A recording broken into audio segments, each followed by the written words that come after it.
virtual halt at about this point.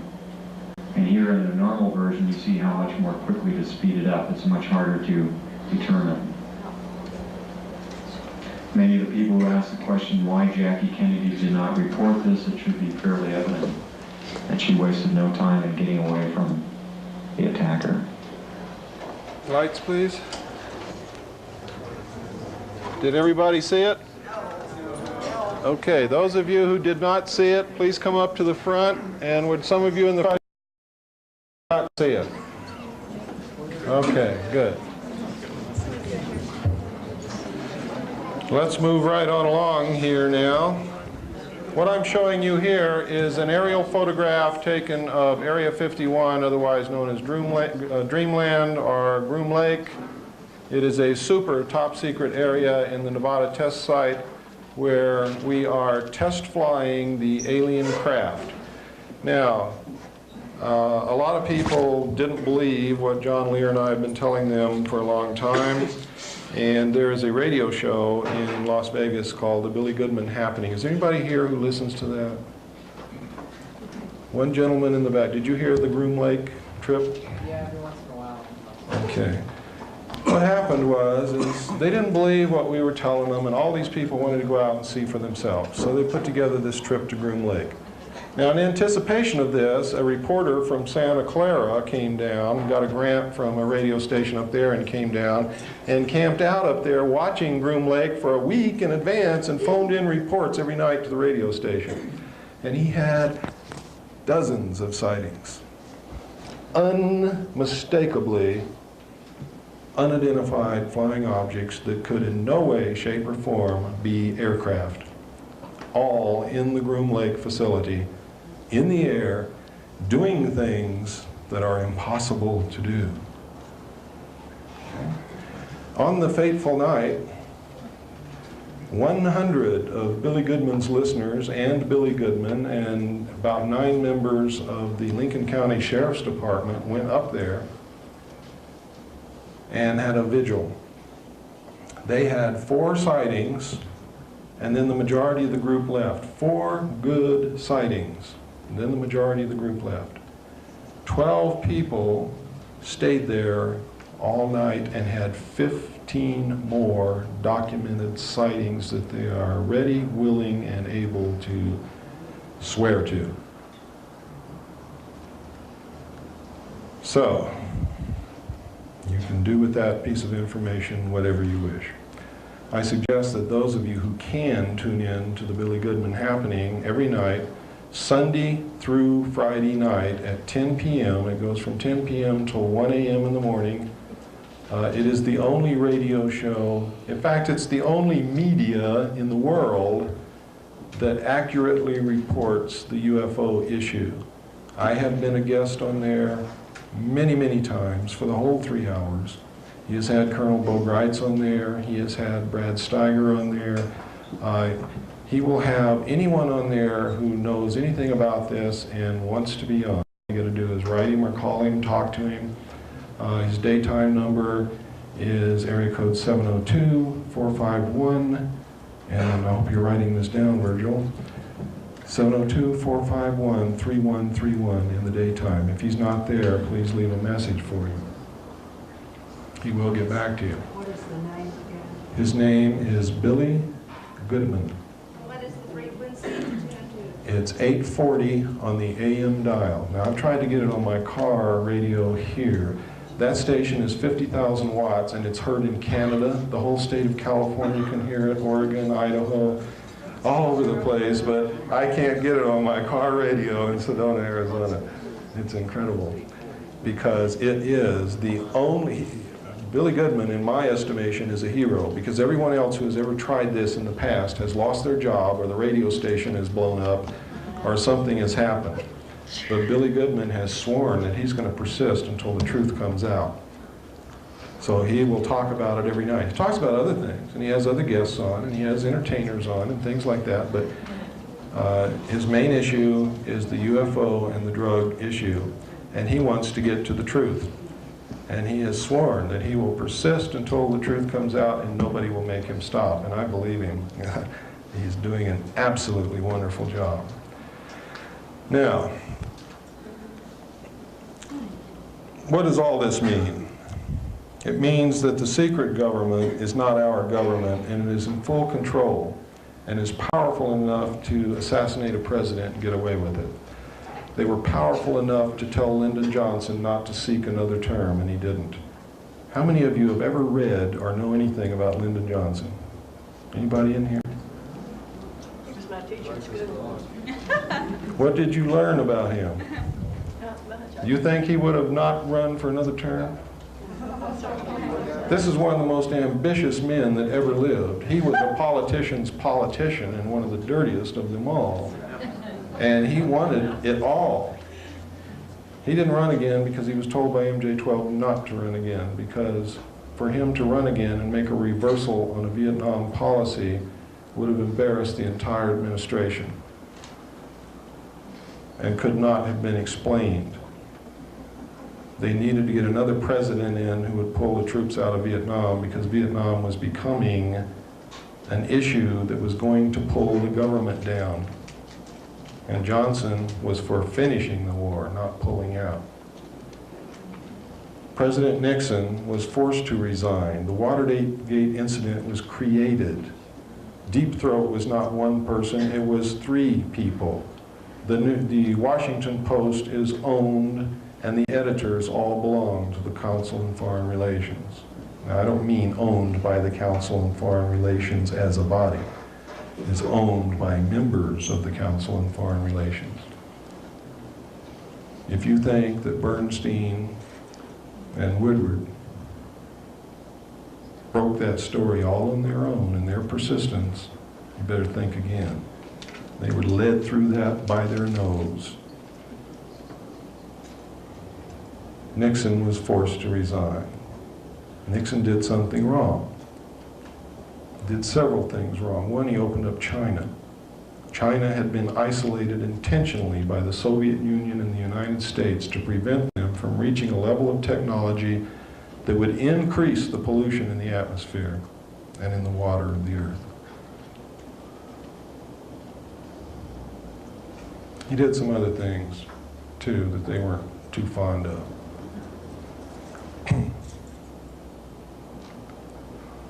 President Reagan's assassination, we believe, was an attempt to get Bush into office quicker than what he would have, and also to ensure that he got into office, because an election is always an iffy matter, and Bush had been their baby from the beginning.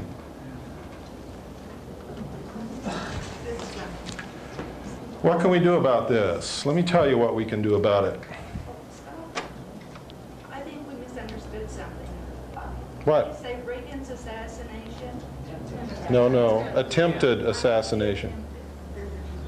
Reagan, the attempted assassination on Reagan. Well, we might have missed something. I mean, he really wasn't alive for the last couple of years, was he?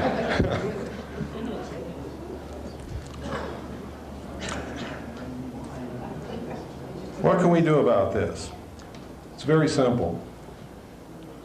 This secret government may have control of the executive branch, but I guarantee you, ladies and gentlemen, you have control of the Congress, the senators and the House of Representatives, because you're the ones who elect them, and you're the ones who can unelect them.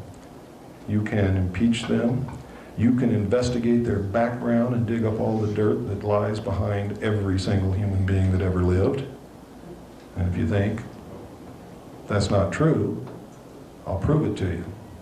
I'll never tell anybody what I find, but I'll dig in your background and find something that would really embarrass you on the front pages of the papers.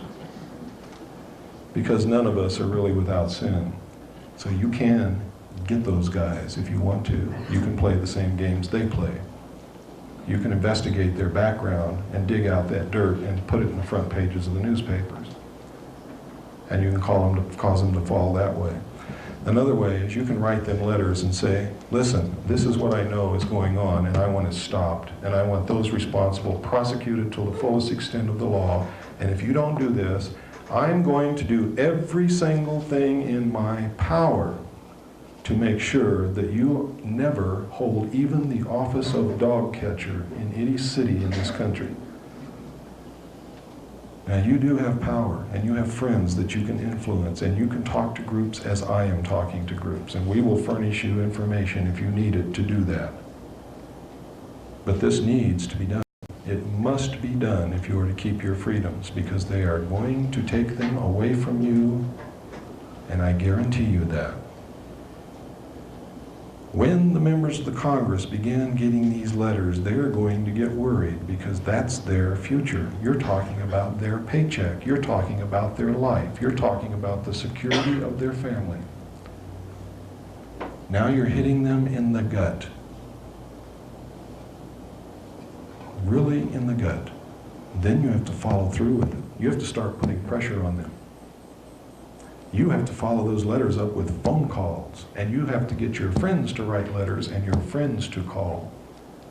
And believe me, ladies and gentlemen, if we start now, and if you, each one of you, can influence just 5 friends to do the same, and they can influence 5 friends to do the same, we can have those crooks on the carpet in front of Congress by the end of November.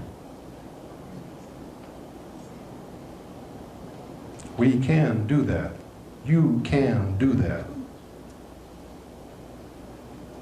Now, this is not the time to be afraid that if you do it, you're going to get on somebody's list. You're already on their list. And you're not worth a barnyard chicken to them. You're already on their list.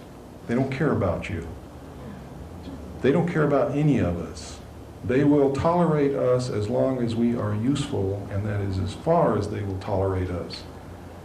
When this one world economic organization comes into power, your Bill of Rights is going to be flushed right down the toilet. And if there's anybody in here who's working for the government and came to find out what I'm going to say today, I want to tell you that those are your rights also, and you're on the wrong side. And they will do to you just exactly what they did to Ollie North, and Haldeman, and Colson, and Dean, and anybody else who was loyal to them but became expendable to save themselves, because that's all they care about is themselves.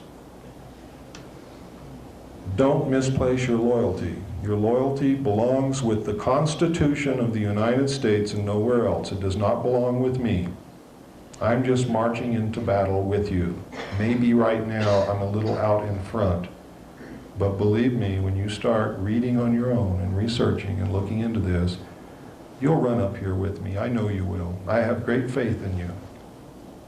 Americans have always been there when it counted. And if I didn't believe that in the bottom of my heart, I would not be up here doing this, because this is suicide without you. But I know you're going to be there. There's a lot of things you can do. You can research, you can write books, as Mr. DeMar has done. You can help in many ways.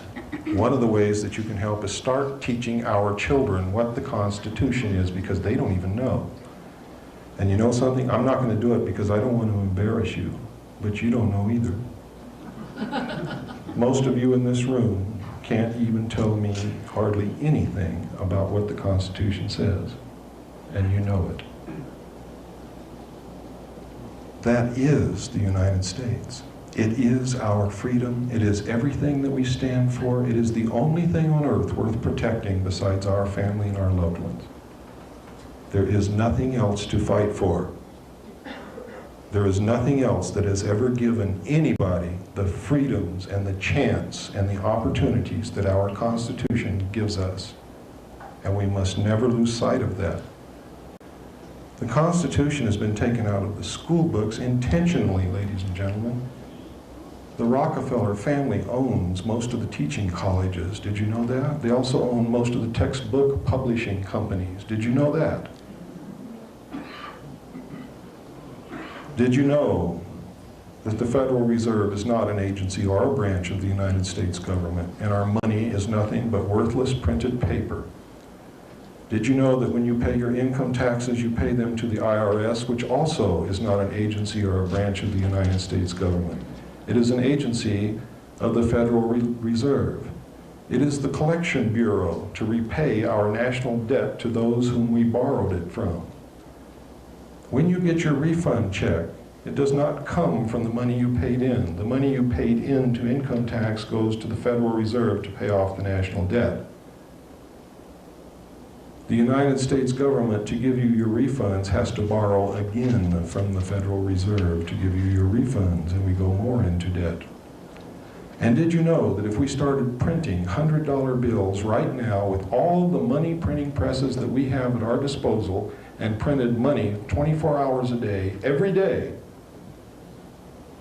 forever, we could never pay off the national debt because we cannot print the money fast enough to even catch up with the interest on the unprinted amount. Our children and our grandchildren and their grandchildren and their grandchildren and their grandchildren and their grandchildren have been bought and paid for and are in debt forever. And our nation is owned by the European banking interest who own the majority of the stock in the Federal Reserve. We have been asleep at the wheel, and we are teetering now on the brink of a cliff. And one wrong move, we will go over that brink. But if we very carefully get out of this car and pull it back away from the edge of the cliff and get it back on a straight course to our destination, the true destination that we should be headed for, which is peace and posterity and safety and security and love and happiness, then we can survive. But as I said before, I cannot do it for you. I will march as far as I can until they strike me down. You've got to catch up with me. You've got to be with me, all of you, every one of you.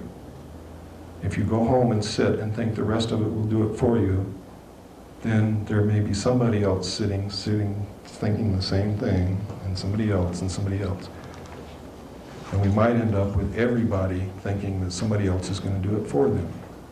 It's too late. It's too late. The Constitution of the United States and our freedom have never, ever been in greater danger than they are right now. We have never been at war with Russia. Russia is not our enemy. Russia has been our ally since the end of World War II, and I'm going to prove it to you right now. I'm going to show you a video that appeared on 60 Minutes last Sunday. And what did it say? How many of you have been reading in the papers that many of our generals and admirals and the chairman of the Joint Chiefs of Staff of both countries have been going back and forth? Do you know what they're doing? Have you been watching what else has been happening in the world? They're taking inventory of the combined arsenals and getting ready to merge the two largest armies, navies, and air forces in the world to make this world government. And the target date is 1992. The general says it to Mike Wallace right in the film that they have never considered the United States to be their enemy. And you might think it's propaganda. He was telling the truth. The reason for the guise of antagonism between the two countries for all these years has been to hide the fact and take the public's eye off of what was really going on. And the reason that they kept such large standing armies was, one, to fund large sums of money that they needed besides the dope money and everything else into these black projects, and to keep these large standing armies, navies, and air forces in case the Earth was invaded from outer space. It's all done in secrecy, still being done in secrecy. But over the last 10 years, they've been... Next to Kubinka Air Force Base near Moscow, where the Americans got a close-up look at and a chance to ask questions about some of the aircraft they trained to fight against. Admiral Crow is still trying to get his Russian phrases straight. How do you say thank you again? Спасибо. Damn, I can't remember. God, the size of that. The highlight, a visit to the cockpit of a Soviet Blackjack fighter bomber, similar to the U.S.'s B-1. We listened over a wireless microphone the Soviets knew the Admiral was wearing as he and Air Force General Monroe Hatch asked questions. And what's the top speed? Какая максимальная скорость полета? 2M. 2M. 2 Mach? And do you practice refueling with this? Вы заправку в воздухе практикуете на этом самолете? Нет. No. No. What do you think, Monroe? It's impressive. How many cruise missiles does it carry? 12 крылатых ракет. 12 welcome. 12. But lately, the Soviets claim to have undergone a major change in their military strategy, from emphasizing offense to defense. And they asked how could their Blackjack bomber be an offensive threat with a range of only 2,200 kilometers, barely over 1,300 miles. Against what kind of targets then are we going to use this plane? I'll Within have- the range of 2,200 kilometers. So I have a map.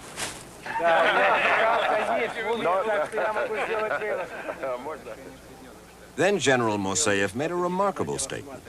We have never regarded the United States as the enemy of the Soviet Union.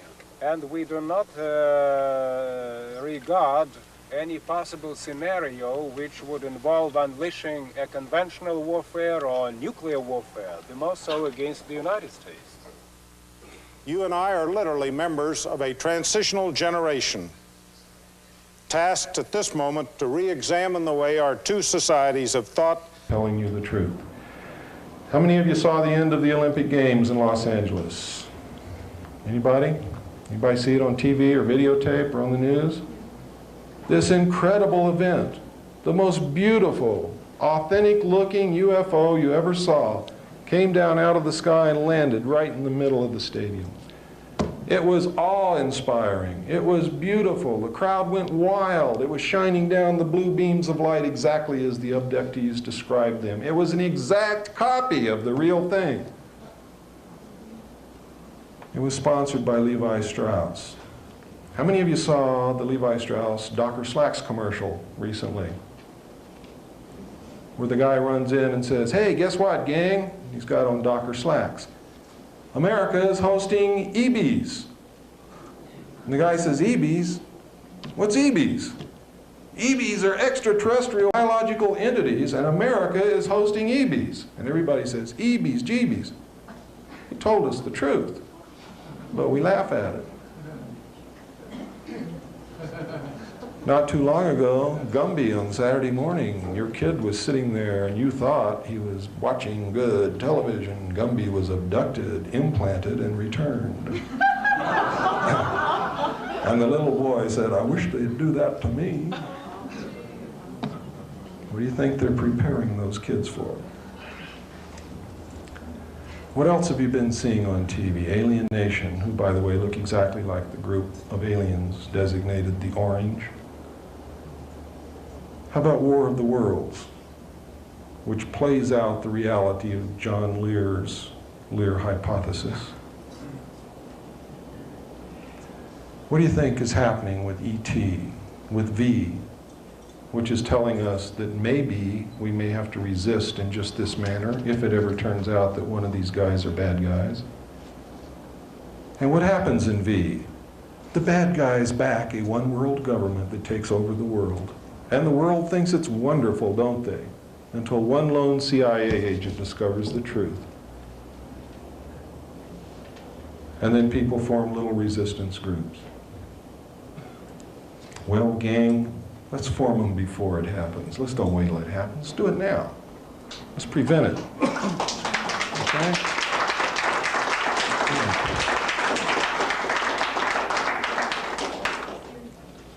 Thank you. There is a lot of supporting evidence that's out there. There are a lot of books. I suggest you read Whitley Strieber's book, Communion. I suggest you read his book, Transformation. I suggest you read his recent novel, Majesty. And I suggest you understand that the incident in there that he is describing is true, but understand that the formations in the government and the code words he's using are a part of a contingency plan called Majestic. and that he got the information from the research team of Moore, Chandray, and Friedman. Moore has stood up in front of the MUFON Symposium in Las Vegas on July the 1st, 1989, and admitted that he was working for the United States government, that he had been recruited, that he was putting out disinformation to researchers to keep them from finding out the truth, that he participated in the TV show UFO Cover-Up Live, and at least 50% of it was disinformation. About 50% of it was true. Etc., etc., etc. Anything you see that says majestic is disinformation, and it is a lie. The true name is majority. Majority 12, Operation Majority. There is an agency called the Majority Agency for Joint Intelligence. Let me see if I got any other goodies to show you, and then I'll say a few final words to wrap it up. I think I do have some things that you might like to see.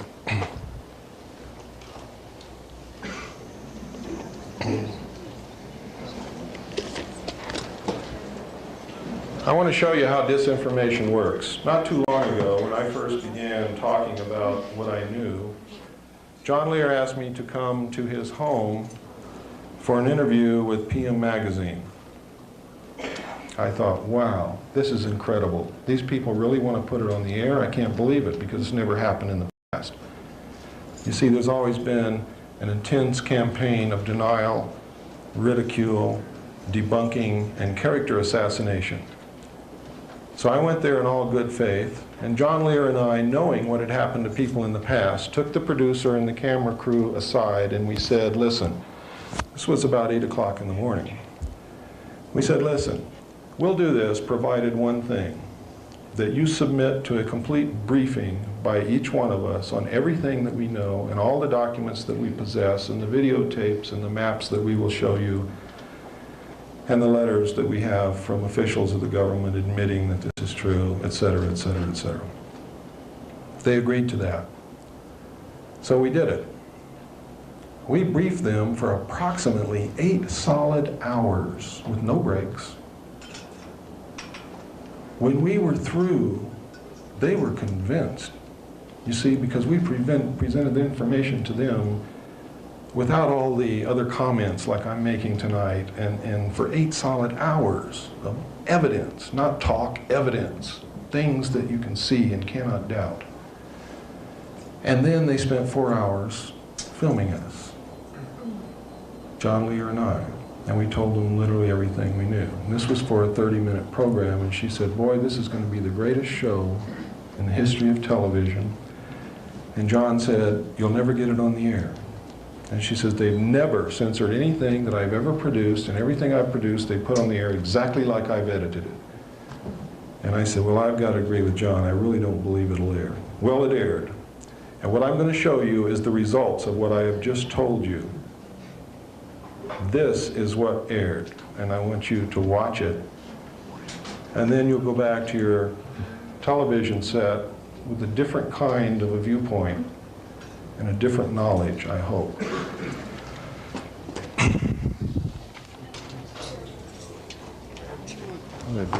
Here it is.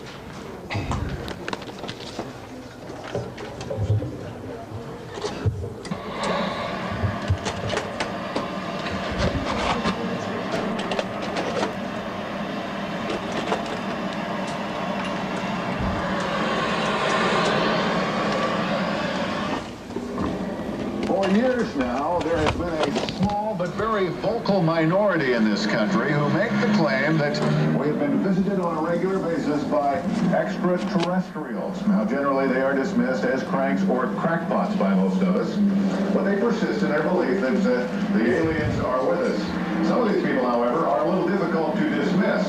Men like John Lear, who you will meet tonight. John says that he has had government connections in the past and that the government trying to discredit him because it's all part of a giant cover-up. People are being abducted and not returned. People are being used for food. The aliens are eating us. They're experimenting with us.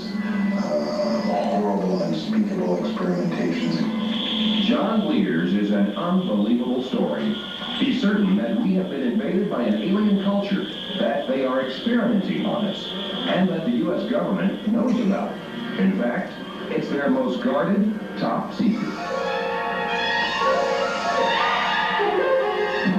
It all began on a hot July night in 1947, when, according to Lear and others, an alien craft crashed on a remote ranch near Roswell, New Mexico. Eyewitnesses, the local papers, even the first military men at the site reported a crashed UFO. Then, suddenly the top brass swarmed to the site. Witnesses were sworn to secrecy, and every speck of debris was literally vacuumed from the dusty desert floor. A news story was issued. It, said military officials, was nothing more than a crashed weather balloon.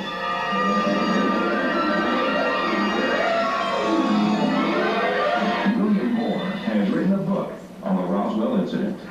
We know that it was not a weather balloon. The people who gave out that story have since come forth and said it was nothing more than a fabrication to get the press off their backs. The evidence suggests it was a spacecraft, and the evidence suggests the government grabbed it and carted it away and is still involved with the examination of it. In fact, government documents unearthed via the Freedom of Information Act suggest that both craft and alien bodies had been retrieved. However, references are vague, and large portions of the text have been censored. What is known is that in 1947, the United States Air Force began a series of code-named projects set up to monitor UFOs. The truth of the matter is, since 1947, we have collected and have in our possession at least 30 to 35 extraterrestrial flying saucers. We have collected and have in our possession at least 100 to 150 alien bodies representing at least 3 different species. That people are being abducted at an unprecedented rate. Lear goes so far as to claim that the U.S. government has established communication with this alien power and actually collaborated with them. We have even built underground research facilities in top secret areas to house their little gray scientists. Now, says Lear, they have run amok. They are out of control and they are not benevolent. Our government realizes it made a horrible mistake and can do nothing about it. Moore believes that it's not the aliens, but John Lear who's run amok, and he's outraged by his stories. Moore himself has spent years carefully and meticulously researching the UFO phenomena, proving, he believes, that UFOs exist, visit Earth regularly, and our government knows about it, and for unknown reasons is maintaining a massive cover-up. Stories like Lear's, he says, only discredit the truth. John Lear called me up one time and was absolutely certain that he was about to be captured and eaten by aliens. All I can say is my sources go right to the very top, and if it were not true, I would not be risking my credibility and my life to come forward with this information. There is no doubt that Lear understands the inner workings of the U.S. intelligence community. He's the son of late aerospace pioneer Bill Lear, and for years flew covert missions over Laos for the CIA. He has done nothing but collect the most outrageous rumor mill stories that are floating around in the grapevine.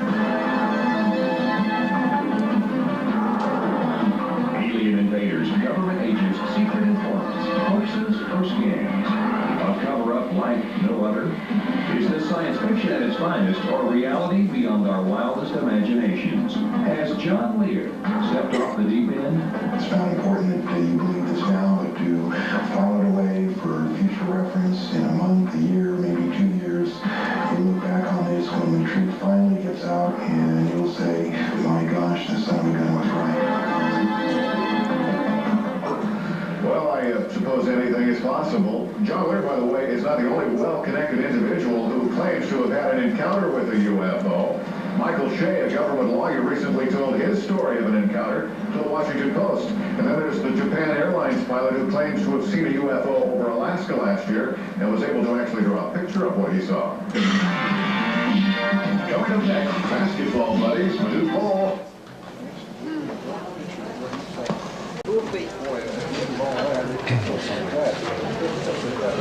Now, the reason you only saw John Lear and not me is John Lear got all of his information secondhand from his contacts, where I was a first-hand participatory witness. Therefore, they didn't put me on, but they put John Lear on, and then they put him on in a manner, after spending 12 hours with these people, this is what you saw. And this is how they do things. There is a campaign underway now to discredit Whitley Strieber. I can tell you that Whitley Strieber is writing about what really happened to him. I don't know Whitley Strieber. John Lear doesn't know Whitley Strieber. He's not getting this stuff from us, believe me. I have one other thing that I want to show you, which is about an organization called Yellow Fruit. Does anybody know anything about Yellow Fruit? Okay, let me show you this.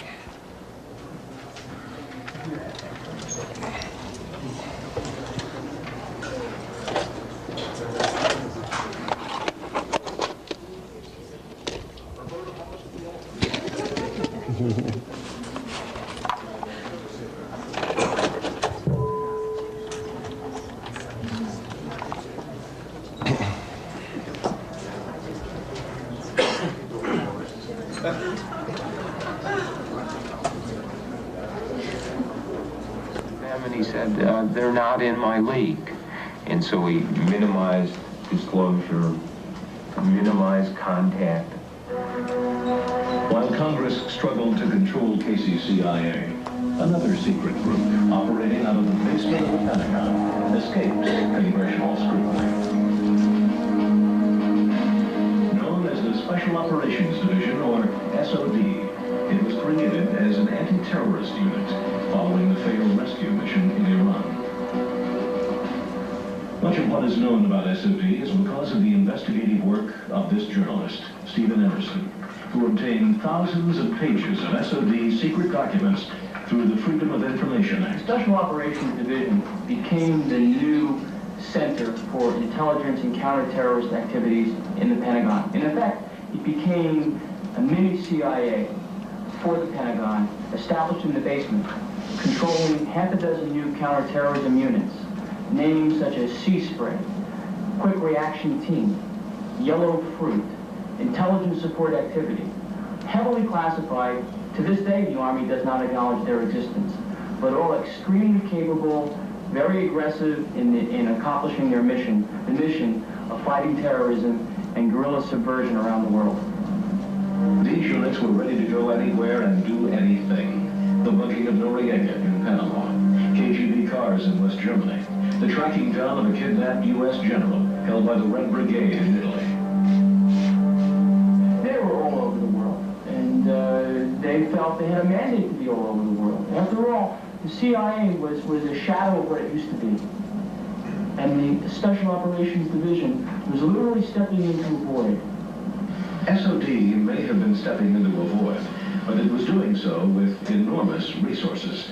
Tom Golden was in charge of financial control for a subunit of SOD called Yellow Fruit. The funding was almost unlimited. I don't know of any time that we were in a position where we needed money. The money was offered and we had to find ways to spend it, basically. In the fall of 1983, some units of the SOD participated in the U.S. invasion of Grenada.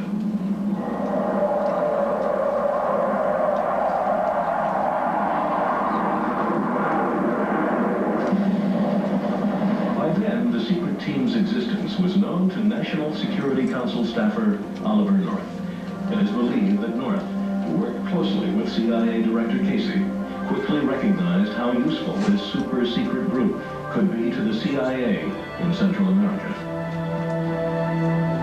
The SOD, located in the basement of the Pentagon, could be used to circumvent the legislative requirement that all covert operations be reported to Congress.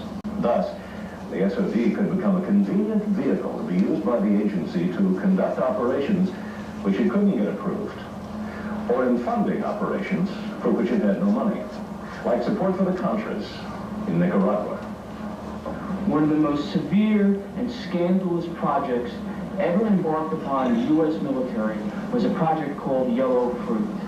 was a backdoor CIA effort to aid the Contras in Central America and to perform other operations that Congress never would have supported. And the CIA saw Yellow Fruit and the Special Operations Division as a magical fountain of support with unlimited money, unlimited weapons, black money, black tape transportation capability. Basically, another CIA without any of the reporting problems that had triggered the problems of the late 1970s. Some of the units actually participated in strafing Nicaraguan targets, bombarding airfields and oil fields in an attempt to disrupt and possibly dislodge the Sandinista regime. But Tom Golden blew the whistle on Operation Yellow Fruit. Normally in intelligence operations, you're advanced a certain amount of money to operate with. Once you spend that money, then you must submit a voucher to account for it. What I found was very unusual in this unit is people have been advanced as much as $150,000 and had never submitted a voucher for accountability.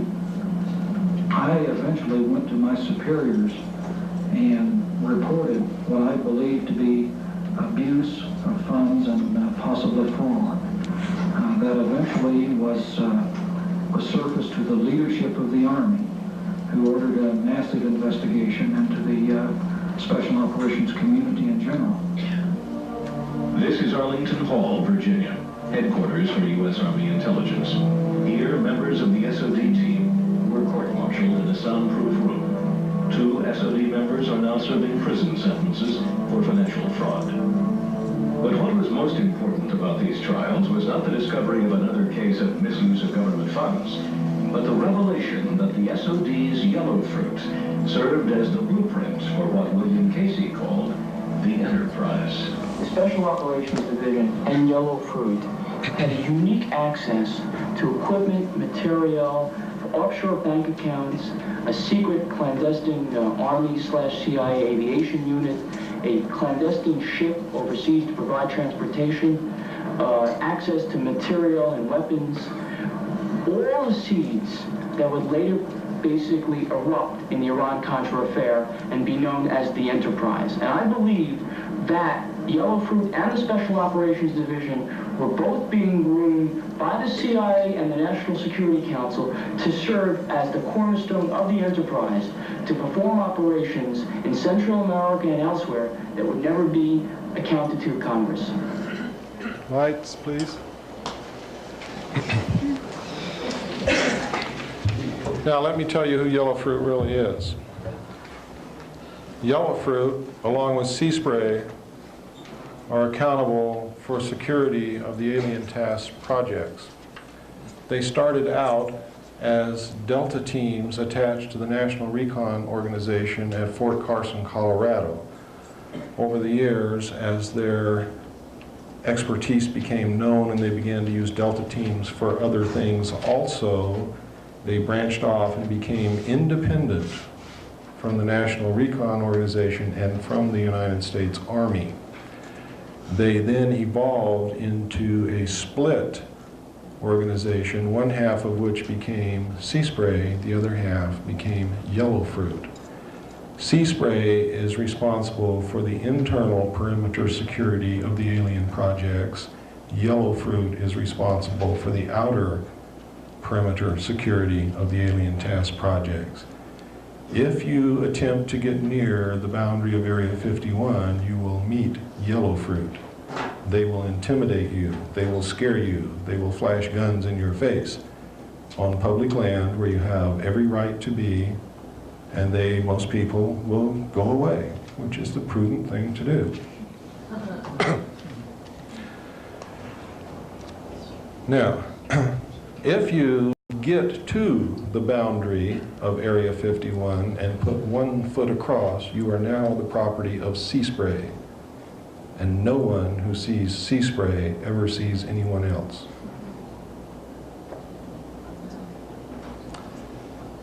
Where do you think they get all this money? From drugs. If you look at all of the things that the secret teams have been doing, Look at all of the covert operations that we've been performing, and then look at the budget for these things, and you will see that Congress has not even allotted 10% of the money that would be required to carry out what they have been doing.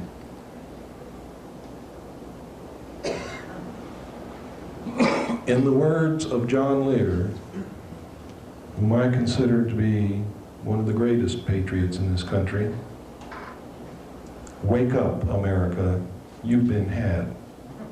Thank you, ladies and gentlemen.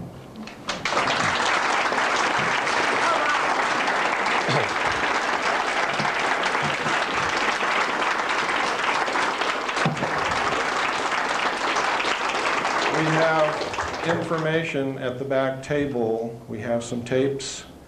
By the way, ladies and gentlemen, this is our only source of income while we continue our research and do this, is the money that we get from people who come to listen to this information, and the money, the sale of materials and tapes. When possible, when we have the extra money, we do make tapes which we give out to people for free with the stipulation that they never charge anyone for tapes and that they make at least 5 and pass them on to other people. If you purchase a tape from us, we want you to make copies and give them free to other people. If you purchase documents from us, we want you to copy those documents and give them free to other people. But we need your help. If you can afford it, please get the information. There's bibliography is attached to the documents. To the tapes, there's not. I want you to go research this material yourself. Start reading. Start looking into it. Don't believe what I'm telling you until you find evidence to support it in your own research. Then act. Do we still have some free tapes back there, Stan? There's still some free tapes. I don't know how many. We've given out most of them already. We have 5 left. Okay.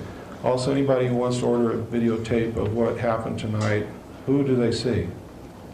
Who do they see to order tapes? Oh, Stan. See Mr. Barrington.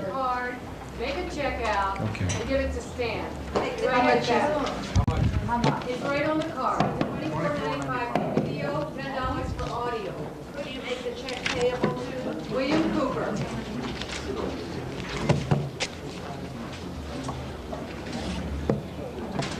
Thank you. I wish you all love, peace, happiness. Please be truth seekers. Yes, sir. Now we'll take questions and answers.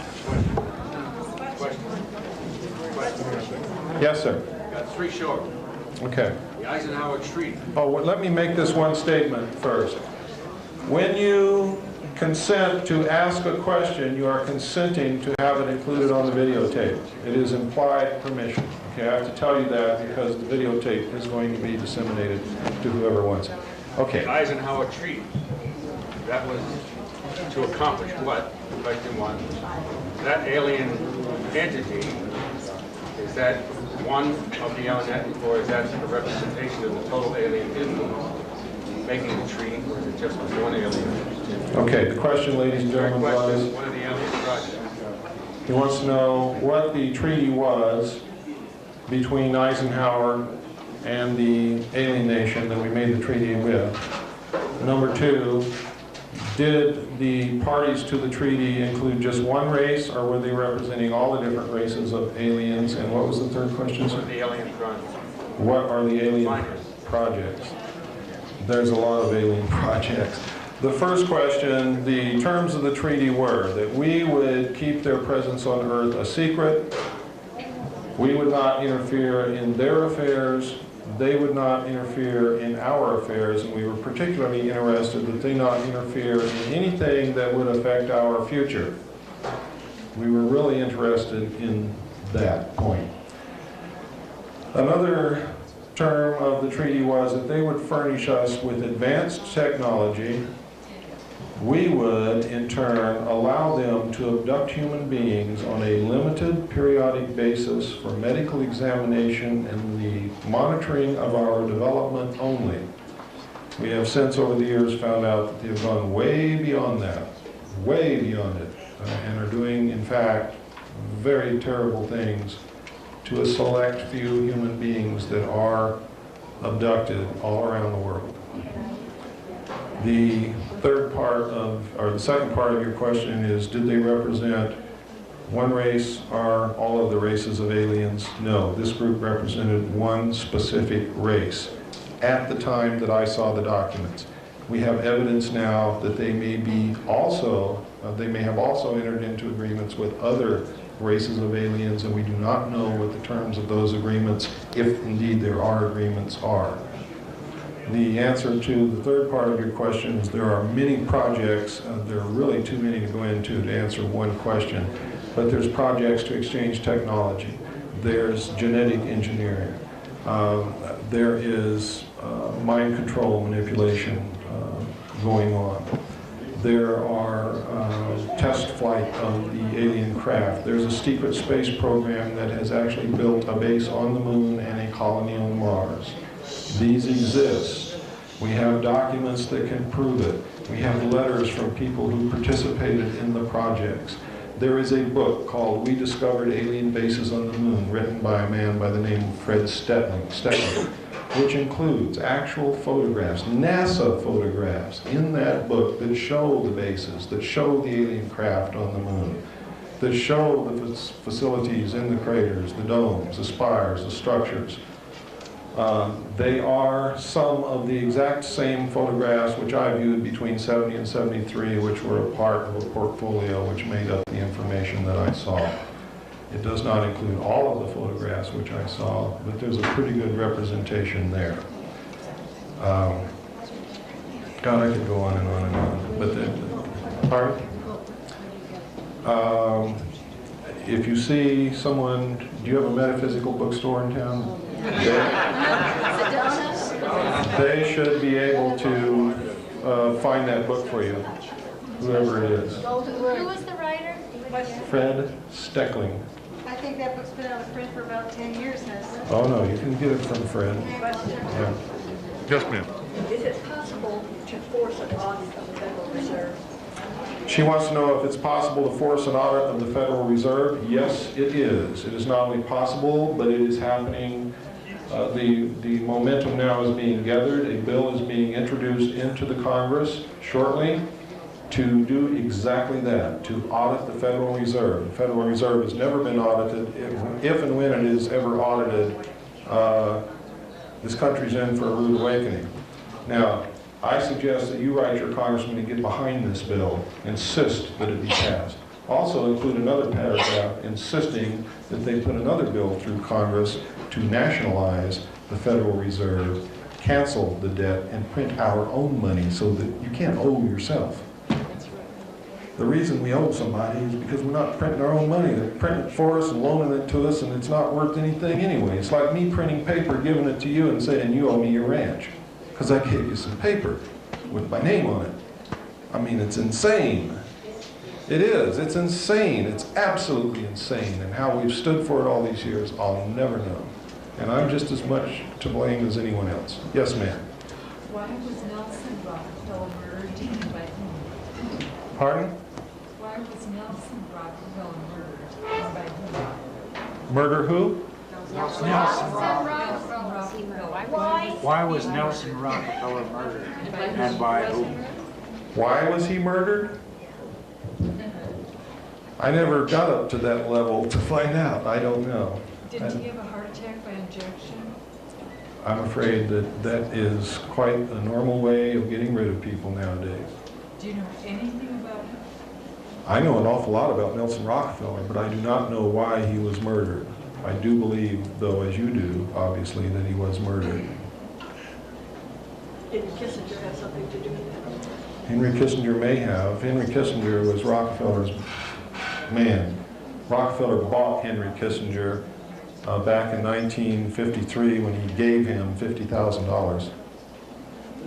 Gave him $50,000. From that moment on, Henry Kissinger belonged to Rockefeller. Yes, sir. You made the reference to air and water pollution. Yes. Do you have something to add to that as to... Oh, I can add quite a bit to that. I was trying to dwell on the most important things, and that is an important issue. But people are catching on to that, and maybe they don't need to be prodded so much. But in 1957, due to the fact that we had discovered certain things were happening, and the aliens are able, obviously, to predict the future, they say. And we can't believe that because we don't know yet if they're predicting it correctly or not. But a large body of the most prominent scientists in the world met in Huntsville, Alabama in 1957 to study the matter, study some of these questions we had from what the aliens had told us, specifically the benevolent aliens who were concerned about what we were doing to the Earth. They arrived at the conclusion that with or without predictions from anyone, by or shortly after the year 2000, the Earth would not be survivable, would not be able to exist here, simply because the projected increase in population, we would not be able to keep up with food supply for the masses of people. The burning of coal and fossil fuels would continue to pour carbon dioxide into the atmosphere along with other pollutants. The burning of sulfurous coal would increase the incidence of acid rain and destroy the forests. The forests are the only thing that keep the balance between oxygen and carbon dioxide. Since then, it's not just acid rain. We have been depleting the forests at an unbelievable rate. There's almost no rainforest left on the face of this planet now. The rate of pollution is unbelievable. At one point, we actually had rivers in this country that would burn if you lit a match anywhere near them. The whole length of the river would burn. It's incredible. There were whole rivers that were nothing but soap suds. We're getting better at doing that. But we've got to get even better and better. We've got to stop using fossil fuel. We've got to stop. We've got to do whatever it takes, even if it goes back to a simpler lifestyle. We've got to do that, simply because the Earth is a very fragile place.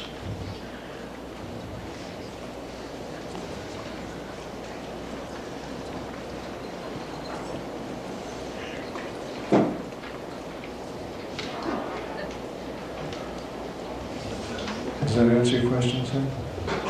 Okay. The government, the elite have taken care of their own survival in case the Earth does so-called self-destruct. They have places that they can go. Yes, sir. Is the catalytic converter one of the main contributors to acid rain because it puts out sulfur dioxide? Absolutely. Sulfur dioxide is mixed with moisture? Or yes, to get rid of one pollution, they create another one. It's because the only answer is to stop driving cars. That's the truth. And there is a benefit to horses, believe me. Yes, ma'am. Mr. Cooper, given the endangered condition of our planet, of which we're all painfully aware, what is your personal opinion as to the reason why these alien races want our planet? I'm not sure that they want it. There's no evidence that they've attempted to take it from us. I think they want to live here with us. I think there's things here that they want. I think that they find us mystifying in certain ways. There are some aliens who do not have the ability to love or get angry. They don't have emotions. They are very goal-oriented, very scientific. They go about their business. They don't understand it when we get hurt. They don't understand it when we cry. They don't understand it when we love someone. And they seem to be studying that devoting a lot of attention to it for some reason. There are other ones who are just here to watch. They're not interfering in anything and won't interfere. They're just looking. They're just watching. They're just studying. They don't interfere with anybody. They don't bother anybody. There are some here doing, unfortunately, some bad things. Yes, sir, in the back. Yeah, a couple of questions. One might have already been answered. I'm wondering, can you speak up, please? How would the aliens fit in with a one-world government? Is there any master plan that they have? And also, do we know really where they came from? We know what they told us. For instance, the group we have the treaty with told us they came from a planet that revolves around a red star in the constellation of Orion, which we call Betelgeuse. Well, wherever they came from before they came from where I'm going to tell you they came from, they really came from the planet Mars, and they may have come from somewhere else before that. But I know for a fact they came here from Mars. from Mars. We have found, ladies and gentlemen, the remains of an ancient civilization on the planet Mars that have at least reached the Bronze Age. And we have found that someone has been living underground on Mars, and I think it's these people who came here from Mars. The Mars space is not something new. We knew about that on before May the 22nd, 1962, when our first space probe that we sent to Mars landed. Before it landed, it had made quite a few revolutions around the planet Mars in the atmosphere. It was a winged probe. It actually landed on the surface of the planet on May the 22nd, 1962. Contrary to what you've been told. We knew and photographed the face on Mars, the pyramids, the remains of cities, and many, many other things at that time. I have a letter here in my briefcase that will confirm that. Yes, sir. So you're confirming much of the alternative 3 scenario? Alternative 3 is absolutely true.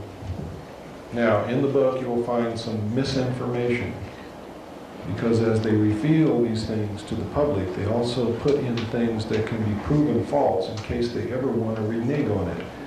And you have to remember that the first purpose of the contingency plan, known as Majestic, was to test the reaction of the public to the truth with supposedly true information which could be proven false at a later date because false information is mixed in with it. Does everybody understand how that works? Got it. Yes, sir.